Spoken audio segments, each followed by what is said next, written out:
আমরা দেখতে পাচ্ছি অভিষেক বন্দ্যোপাধ্যায় তিনি কণ্ঠস্বরের নমুনা দিয়ে বেরোলেন বিধাননগর আদালত চত্বরে। আজও দেখছি মানে ঢোকার সময় দেখেছিলাম, বেরোনোর সময় দেখছি অতিরিক্ত পুলিশের নিরাপত্তা যথেষ্ট জোরদার করা হয়েছে।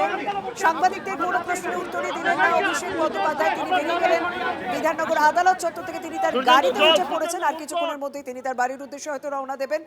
সেই ছবি আপনাদেরকে দেখাচ্ছি। আদালতের নির্দেশ ছিল পুলিশকে সঠিক নিরাপত্তার ব্যবস্থা করতে হবে, সেই নির্দেশ মেনেই আজকে অভিষেক বন্দ্যোপাধ্যায় তিনি যখন আসেন কণ্ঠস্বরে নমুনা দিতে তখনও যতটা নিরাপত্তা দেখা গিয়েছে, এখন বেরোনোর সময় রীতিমতো পুলিশের ঘেরাটোপে বেরোতে দেখা গেল তৃণমূল সাংসদ অভিষেক বন্দ্যোপাধ্যায়কে। তিনি আজ কণ্ঠস্বরে নমুনা দিলেনই। ডিজে মামলায় দুবার হাজিরা দিয়েছেন, দুবার নোটিশ দেওয়া হয়েছে সিআইডির পক্ষ থেকে, দুবার হাজিরা দিয়েছেন, কিন্তু আজ তিনি নমুনা দিলেনই। আমাদের সঙ্গে রয়েছেন প্রতিনিধি সুপ্রিয়। আমরা দেখলাম যে গাড়িতে এলেন, গাড়িতে উঠলেন এবং একই রকম নিরাপত্তা ব্যবস্থা দেখলাম। প্রশ্ন তো করা হলো কিন্তু কোনো উত্তর তো দিলেন না অভিষেক। দেখো, একেবারেই আজ যখন বিধাননগর আদালতে অভিষেক বন্দ্যোপাধ্যায় তিনি এসে পৌঁছেছিলেন, ঠিক সেই সময় কিন্তু তাকে একাধিক প্রশ্ন সংবাদ মাধ্যমের তরফ থেকে করা হয়েছিল, কিন্তু কোনো প্রশ্নের তিনি কোনো উত্তরই দেননি। ঠিক একই রকমভাবে ভয়েস স্যাম্পেল বা কণ্ঠস্বরের নমুনা দেওয়ার পর যখন তিনি বেরিয়ে যাচ্ছেন, ঠিক একইভাবে কিন্তু বিভিন্ন প্রশ্ন সংবাদ মাধ্যমের তরফ থেকে করা হলেও কোনো প্রশ্নের কোনো উত্তর কিন্তু দেয়নি। কার্যত মুখে কুলু পেটে অভিষেক বন্দ্যোপাধ্যায় তিনি তার গাড়িতে উঠে বেরিয়ে গেলেন। এবং সেক্ষেত্রে আজ তিনি যখন বিধাননগর আদালতে এসে পৌঁছেছিলেন, ঠিক সেই সময় যে ধরনের নিরাপত্তার বন্দোবস্ত ছিল, পুলিশি নিরাপত্তা, ঠিক একই রকম পুলিশি ঘেরাটোপের মধ্যেই কিন্তু অভিষেক বন্দ্যোপাধ্যায়কে আদালত চত্বর থেকে বেরোনোর পর তার গাড়িতে তুলে দেওয়া হয় এবং তারপর তিনি ইতিমধ্যেই কিন্তু আদালত চত্বর ছেড়ে বেরিয়ে গেছেন।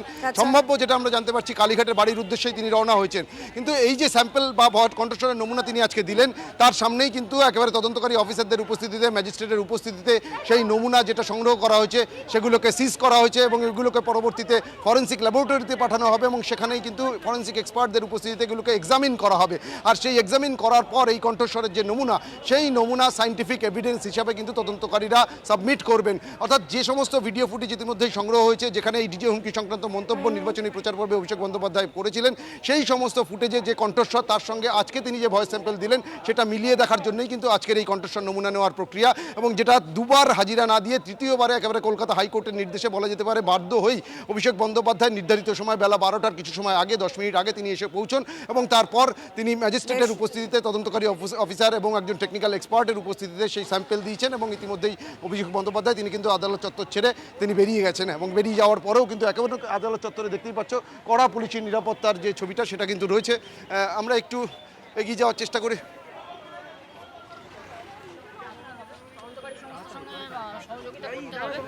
তো সেটাও আজকে হয়েছে।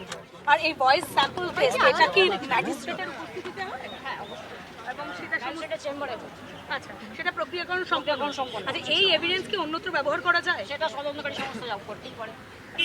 বলছি সরকার অবশ্যই সরকার না, তদন্তকারী সংস্থা। আপনার পুরো নাম? অ্যাডভোকেট রাজনীতি।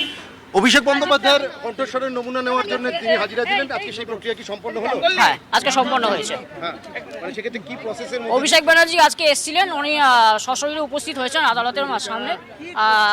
আদালতের ম্যাজিস্ট্রেটের চেম্বারে আজ ওনার কণ্ঠস্বরের নমুনা আজকে গ্রহণ হয়েছে। উনি এইমাত্র বেরোলেন, আমরা আদালতে যাব। এরপরে পরবর্তী পর্যায়ে যা হিয়ারিং আছে সেগুলো এরপরেও সম্পন্ন হবে। আপনি তো রাজীব সরকারের আইনজীবী। সেক্ষেত্রে রাজীব সরকার যেটা বলছিলেন যে আজকে একটা আবেদন আপনারা জানিয়েছেন যে উনি যাতে ফিজিক্যালি আদালতে হাজিরা দেন, একটা হাজিরার নির্দেশ। না, আজকে আমার মক্কেলের হয়ে একটি আবেদন জানিয়েছি আদালতকে, যেটা ভোট পূর্ববর্তী সময় থেকেই আমার মক্কেলের যে লাইফ রিস্কের ব্যাপারটা ছিল সেটা আমরা মহামান্য রাজ্যপালকেও জানিয়েছিলাম। গতকাল মুখ্যমন্ত্রী দপ্তর থেকে একটি নির্দেশ জারি হয়েছে, ডিজিকে নির্দেশ দেওয়া হয়েছে যাতে রাজীব সরকারের লাইফ যে রিস্কের ব্যাপারটা আছে সেটা সিকিউরিটি অতি অবশ্যই যাতে ব্যবস্থা করা হয়, সেটা পুলিশকেও নির্দেশ দেওয়া হয়েছে, ডিজিকেও নির্দেশ দেওয়া হয়েছে। কিন্তু বাগুইআটি থানার তরফ থেকে এখনও পর্যন্ত কোনো সমর্থক ভূমিকা নেওয়া হয়নি। সেই মর্মেই আমরা আদালতকে আজকে জানিয়েছি যাতে সুনির্দিষ্ট অর্ডার পাস করা হয়। এই যে কণ্ঠস্বরের নমুনা আজকে তিনি দিলেন, এই নমুনা কি পরবর্তীতে অন্য কোনো মামলার ক্ষেত্রে ব্যবহার করা যাবে? তদন্তকারী সংস্থা সেটা করতেই পারে, সেটা তদন্তকারী সংস্থার ব্যাপার। সেই কারণে কি এত আশঙ্কার জন্য আসছিলেন না? সেটা উনি বলতে পারবেন, সেটা ওনার আইনজীবী আদালতে বলেছেন, সেটা ওনারা বলতে পারবেন। তবে এই ভয়ে উনি পাচ্ছেন, সেটা ওনার ভয় পাওয়া সদর্থক হয়তো আছে। আজকে কি হলো যদি একটু বলেন? আজকে ওনার ভয়েস স্যাম্পল টেস্ট নেওয়ার জন্য উনি এসেছিলেন, সেটা নমুনা সংগ্রহ হয়েছে। অ্যাডভোকেট রাজদীপ মজুমদার। কারা কারা ছিলেন? আমরা অভিযোগকারী রাজীব সরকার ছিলাম এবং তিনি স্পষ্ট জানালেন যে ম্যাজিস্ট্রেটের সামনে আজকে কণ্ঠস্বরের নমুনা দিয়েছেন অভিষেক বন্দ্যোপাধ্যায়। শুভজিৎ, আমাদের অপর প্রতিনিধি সুশোভন এই মুহূর্তে অভিষেক বন্দ্যোপাধ্যায়কে ফলো করছেন। এবং মুহূর্তে সুশোভনের কাছ থেকে আমরা জেনে নেব। সুশোভন, এই মুহূর্তে অভিষেক বন্দ্যোপাধ্যায়ের কনভয় কোন দিকে এগোচ্ছে? তিনি কি এই মুহূর্তে বাড়ি যাচ্ছেন? আজকে কিভাবে তার আসা এবং যাওয়া, এই মুহূর্তে কোথায় রয়েছেন তার কনভয়, নাকি তিনি নিজেই ড্রাইভ করে যাচ্ছেন? একটু ডিটেল জানতে চাইব।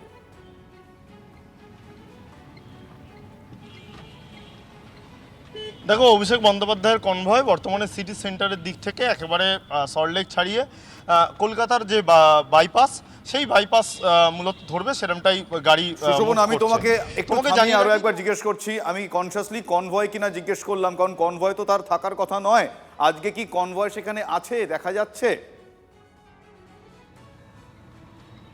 নিরাপত্তা তো সেই অর্থে থাকার কথা নয় আজকে। আমি সেই না, অভিষেক বন্দ্যোপাধ্যায় যে গাড়ি ব্যবহার করে সেই গাড়ি রয়েছে এবং তার সঙ্গে একজন, একদম দুটো গাড়ি। দেখো, অভিষেক বন্দ্যোপাধ্যায় যে তার যে গাড়ি ব্যবহার করে এবং সাংসদ হিসাবে তার তার যে সংখ্যক পুলিশ অন্য সাংসদেরও থাকে, আজকেও কিন্তু সেটা রয়েছে। বাড়তি কোনো পুলিশ বা বাড়তি কোনো রকম ব্যবস্থাপনা আজকে পুলিশের তরফ থেকে নেই। অভিষেক বন্দ্যোপাধ্যায় সাংসদ হিসাবে রাস্তা বেরোলে তার যে নিরাপত্তা থাকে, আজকেও সেই নিরাপত্তাই রয়েছে। ঠিক আছে। এবং দ্বিতীয় যে বিষয় সেটা হলো যে একেবারে অভিষেক বন্দ্যোপাধ্যায় আজকে আদালতের নির্দেশ মেনে 12টার সময় তার সময় দেওয়া ছিল। তিনি 12:11 আগে তিনি এসছিলেন, আর 1:25 নাগাদ তিনি আদালত থেকে বেরোলেন। এর মধ্যে মূলত যে কণ্ঠস্বরের নমুনা, সেই নমুনা সংগ্রহের কাজ হয়। তোমাকে জানিয়ে রাখি যে কণ্ঠস্বরের নমুনা সংগ্রহ করতে গেলে ম্যাজিস্ট্রেট, তার সঙ্গে ফরেন্সিক এক্সপার্ট ও তদন্তকারী অফিসার তারা থাকেন। যে কোনো ব্যক্তিকে তার কণ্ঠ যথেষ্ট উচ্চ স্বরে বলতে হয় এবং তারপর সেগুলো রেকর্ড হয়। পরবর্তীকালে ফরেন্সিককে পাঠানো হয়। ফরেন্সিক সেই কণ্ঠস্বরের নমুনা নিয়ে তারপর পরবর্তীকালে তাদের যে তদন্ত বা তদন্তের জন্য ইলেকট্রনিক এভিডেন্স হিসেবে সেটাকে গ্রাহ্য করা হয়। অর্থাৎ স্বাভাবিকভাবেই তদন্তের হলো এটা একটি অংশ, এবং এই অংশটাই কিন্তু দীর্ঘ সময় ধরে খামতি ছিল বা দীর্ঘ দিন ধরে থমকে দাঁড়িয়েছিল।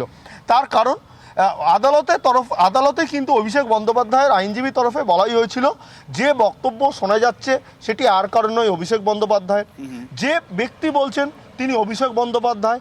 অর্থাৎ তাহলে অভিষেক বন্দ্যোপাধ্যায় কণ্ঠস্বরের নমুনা কেন সংগ্রহ করতে হবে? কেন অভিষেক বন্দ্যোপাধ্যায় তিনি সেই বক্তব্য করছেন, তিনি অস্বীকার করছেন না, তিনি উল্টে স্বীকার করছেন। এই জায়গা থেকে কিন্তু আদালত একটা কথা বলেছে, স্পষ্ট করেছিল মহামান্য হাইকোর্ট, যে তদন্তকারী কোনো সংস্থা যদি তদন্তের জন্য তারা মনে করে যে তাদের যে একটি বিষয় লাগবে বা একটি তদন্তের পার্ট, কোনোভাবে সেই অংশকে কোনোভাবে হাইকোর্ট বা কোনো আদালত হস্তক্ষেপ করতে পারে না। তাই যে বলা যায় যে কণ্ঠস্বরের নমুনার কথা বলা হচ্ছে, সেই কণ্ঠস্বরের নমুনা অতীব গুরুত্বপূর্ণ এবং কণ্ঠস্বরের নমুনা দ্রুত দিতে হবে। পরবর্তীকালে দেখা যায় যে আবার কলকাতা হাইকোর্টে অভিষেক বন্দ্যোপাধ্যায় যান এবং সেখানে গিয়ে কিন্তু কলকাতা হাইকোর্ট একবারে স্পষ্ট করে দেয় যে রক্ষা কবচ রয়েছে, তারপরেও অভিষেক বন্দ্যোপাধ্যায় যাচ্ছেন না। তাহলে বিষয়টা তারা কিভাবে নেবে? এই জায়গায় দাঁড়িয়ে কিন্তু হাইকোর্ট তাকে আর সুযোগ দেয়নি। হাইকোর্ট একদম ডেট বেঁধে দেয় এবং তারপর সময় বেঁধে দেয়। তুমি সঙ্গে থাকো।